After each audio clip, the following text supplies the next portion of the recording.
Eucalyptus alligatrix, subspecies alligatrix. It's a subspecies that occurs here on Coombe, and it's the only occurrence of this in New South Wales. So for that, it's really unique, and it's actually really confined to just like 10 hectares. It's the only stand in New South Wales, so it's worth protecting just for that. We don't know whether it was a greater distribution and then it's retracted to this point, or it started this point and it's just been here for millennia. So we don't know really enough about it. So it's important that we know a little bit more about it. So as part of this project, there's detailed monitoring happening where they're coming out and they've mapped where it is, its age, its diameter breast height, everything that we can record about it, we've recorded. So that's really important.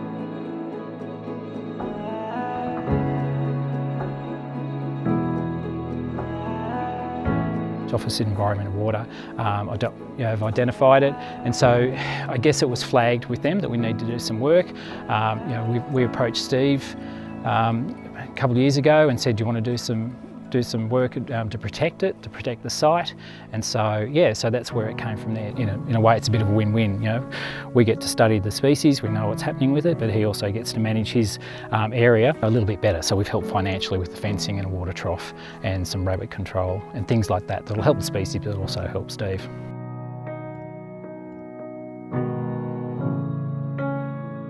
Well, it's always been here. We've always noticed it here and never thought it was anything different. And in the early 90s, 92, I think, we did a tree line project here. And Mike Pridmore, he came and did all the trees for us. He propagated the trees and came out and just liked these trees as well and wanted to see if he could grow them. So he came and got some seeds and propagated them, and then couldn't identify them. So that's how they found the new species. The trees excluded from stock. Just two little areas up there where we can see what the tree does without any impact, just to sit there on its own and see what happens. This paddock we're standing in, which is probably 10 acres, it'll have stock maybe periodically, but it'll be just grazed gently and just next to the project, won't be run too hard. It's nice to have something unique, and that's why I was keen to fence it off, is to keep it that way, so that it doesn't disappear. Everybody calls it the Coombe tree. It doesn't get called the alligatrix, it gets called the Coombe tree. That's what everyone calls it, so it's nice to have that.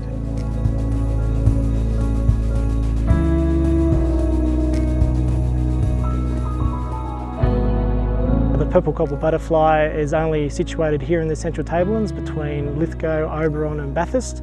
Only above 900 metres in elevation, and you only find it on a specific bush called the native blackthorn, and it's only a specific subspecies of that particular native plant. It requires not only the bush to live on, but the caterpillar state of the butterfly requires a specific species of ant to help basically herd it up and down the bush from the ground.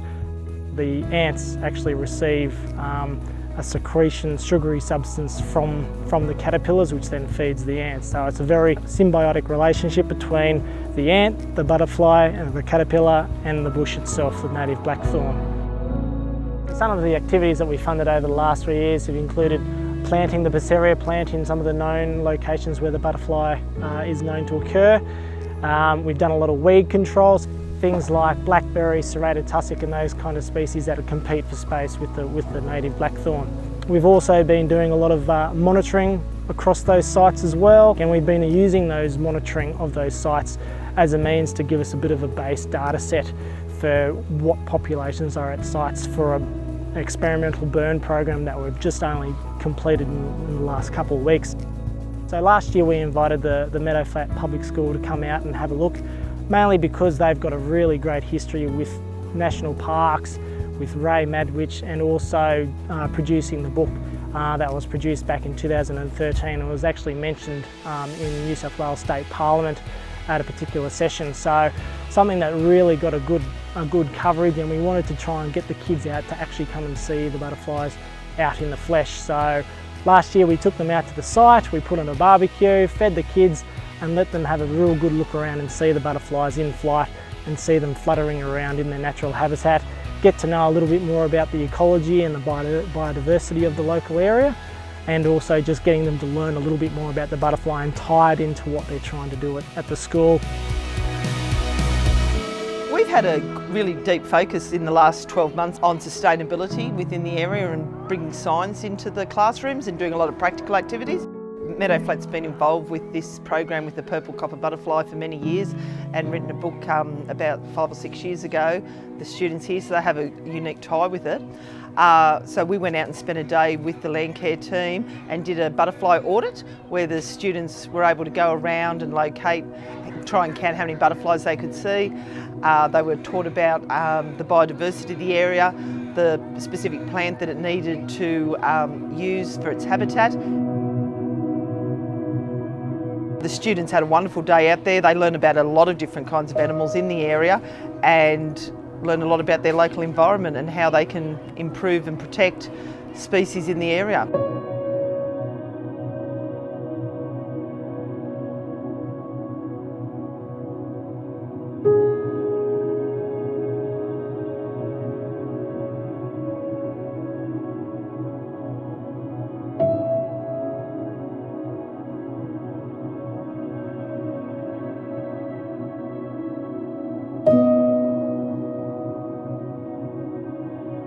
So all this vegetation you can see behind me is what's called Nunes Plateau Shrub Swamp. And these swamps are home to some of the most threatened species on the Nunes Plateau. Things like giant dragonflies, Blue Mountains water skink, Dean's Boronia. They all require these systems to be able to survive. And one of the key features of these systems that's so important for these species is the peat layer, which sort of sits just below the vegetation layer. This peat here takes thousands and thousands of years to form, which is why when we get four-wheel drives and other recreational vehicles going through the swamps, chewing up all this peat, it means that the swamps are going to take a long time to recover. There's a pretty good chance that all the damage that's been done to date won't ever become actual peat swamp again in our lifetime and in probably our kids' lifetime.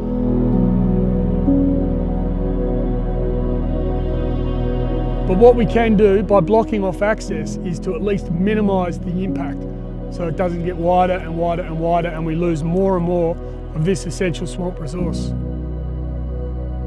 So often I see people come into a sport and they're new to it, so whether it be four-wheel driving, motorbiking or whatever it be, and they don't understand that there's a technical element to the sport. So essentially their knowledge is right foot, donuts, doing burnouts, all of that sort of stuff, because that's all they know. The skill and challenge and enjoyment of the sport actually comes out when you start to understand how to technically operate that motorbike or four-wheel drive in my case. And I love helping people to start to realise where they can go and how they can go, yet leave virtually no damage to the environment. And I think manage is the key word. It's not lock out, it's not free carte blanche access to everything. There needs to be management, and it's finding that middle ground that I'm really keen about helping people to do, whether they be a land manager or whether they be a four-wheel driver. Find that middle ground so that I can get access to the place with my family, with those that are important to me, but we're still respecting the environment. A few hundred metres down that way is Dargan Dam, which is a really great local tourist attraction, great place to swim, there's canyoning and all that sort of stuff. A couple of years ago we were approached by the managers of this reserve, so it's managed by a local community trust even though it's Crown land, and they were interested in trying to work with us to potentially block off some of the access paths down to the dam. We chose this one primarily because it's going through the middle of a swamp, because we found in the past that if the main access gets too hard, then they'll drive around and just widen the track and widen the path more and more and damage more swamp.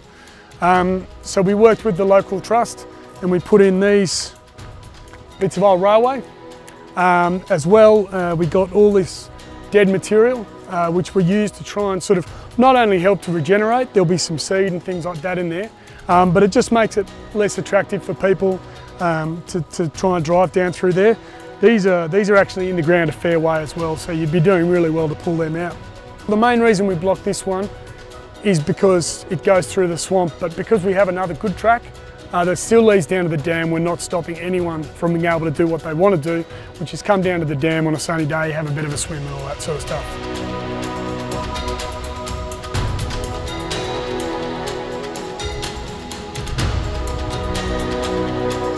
Initially we had a master plan for the Gosling Creek site, creating an environmental recreation area, and through that we brought up the concept of having islands built into Gosling Creek for the waterfowl that use the site so that they could have a nesting area away from predators. Well, we're looking at things like the European red fox, which has been introduced to the country. It's very widespread. Control mechanisms aren't there that are viable at the moment. The other one is, of course, cats as well, feral cats. So they're the two main targets. So they're introduced species that we're looking at excluding from getting to the island. Through the local land service, there became an opportunity, and in collaboration with them, we came up with the concept of a floating island, which is what we have now constructed behind us. It's made out of high density foam and then plants planted on that. It is a product that is used for stormwater treatment in stormwater ponds, so gross pollutants. The roots of the plants take up the nutrients. It's not a new technology in the way of the island and the plant material and the process that it does. We're specifically targeting it for waterfowl to use as a roosting site so they can escape from that predation side of things and hopefully build up numbers of those birds. This project will have benefits well beyond what we see here. Doing innovative projects where we're bringing new things to the region allows us to really demonstrate that it can work in this area. A lot of times we see technology rolled out in other parts of the country or other parts of the world, and people sort of think, oh, it won't work here, not in our little part of the world. But when we can do things like this, do something new and show people that it works, it can really create more habitat down the track, and we'll see really good increases in bird habitat and predator-proof nesting options for a range of waterfowl. There's a lot of issues with migratory birds, with threatened waterfowl, and even just a lot of the species you'd see more commonly. Foxes and cats predating nests and taking chicks and taking adult birds on nests. So once we can use that science and understand what the issues are, we can come up with solutions that suit on a local scale. We've been able to do that here, and we've incorporated citizen science into the project by having a sign inside the bird hide where people can come and take photos and help us to understand the changes at the site and what sort of birds are using the site. So it's really taken science, put it into action, and then involved the community to help us monitor what's happening at the site. We've had a lot of interest from people getting in touch to see how they can implement something similar, and if the project has been successful. We're very collaborative as the Alliance, and I know Orange City Council and local land services are always happy to help people. I mean, we're all in this together to try and improve habitat outcomes for our native flora and fauna. We've done the hard work, we've shown that this can work, we've shown how easy it is to get something like this happening. It's up to people now to go out and implement it themselves.